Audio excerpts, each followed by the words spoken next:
Hi friends, ഇന്ന് ഞാൻ കുറച്ച് കാന്താരി മുളക് ഉണ്ട്. എൻ്റെ വീട്ടിലെ കൃഷിയുണ്ട്. ഇത് കാന്താരി മുളകാണ്. ഞാൻ ഇത് ഉപ്പിലിടാൻ പോവാണ്. ഇന്നലെ സ്കൂളിലൊരു ടീച്ചർ കാന്താരി മുളക് ഉപ്പിലിട്ട് കൊണ്ടായിരുന്നു. അടിപൊളി ടേസ്റ്റാണ്. ഇത്തിരി എരിവും ഇത്തിരി ഉപ്പും ഉണ്ടായിരുന്നു. അതുകൊണ്ട് ഞാനും ഒന്ന് ട്രൈ ചെയ്യാമെന്ന് വിചാരിച്ചു. നമ്മളെ വീട്ടിൽ നമ്മൾ ചെയ്യുന്നതാണ്.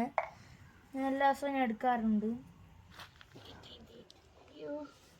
ദിസ് ഈസ് എ കുരുമുളക്, അല്ല കാന്താരി മുളക്. ഇത് തിന്നോടാ, ഇത് കാന്താരി മുളക്.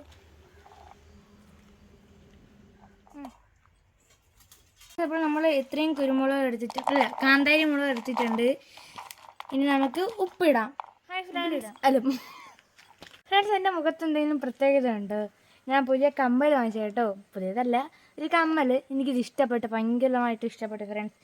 ഇതിടുമ്പോൾ എന്നെ കാണാൻ റാണിയെ പോലെ ഉണ്ടെന്ന് തോന്നുന്നു. നമുക്ക് ഇതിപ്പിലിടാം. ഞാൻ കാന്താരി മുളക് കഴുകി ഇപ്പോൾ വെള്ളത്തിലൊക്കെ ഇട്ട് വെച്ചു. നമുക്ക് ഉപ്പിടണം ഫ്രണ്ട്സ്. അപ്പം നമുക്ക് ഉപ്പിടാം.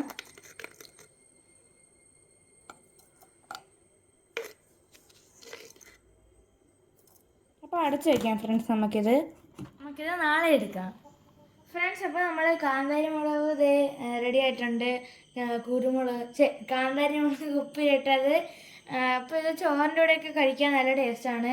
ഇതിൻ്റെ കൂടെ കുറച്ച് വിനാഗിരിയും കൂടെ ഇട്ടാലേ ടേസ്റ്റ് കൂടത്തുള്ളൂ. അപ്പം നിങ്ങൾക്ക് ഇത് ചെയ്ത് നോക്കുക.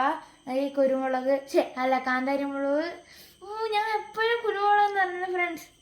അപ്പോൾ എല്ലാവരും ഇതുപോലെ ഉപ്പിലിട്ട് നോക്കുക. കാന്താരി മുളക് നല്ല ടേസ്റ്റാണ്. ഞാൻ കഴിച്ചു നോക്കി, ചോറിൻ്റെ കൂടെ കഴിക്കാൻ നല്ലതാണ്. അപ്പോൾ ഇത്രയുള്ള ഇന്നത്തെ വീഡിയോ. ടാറ്റാ.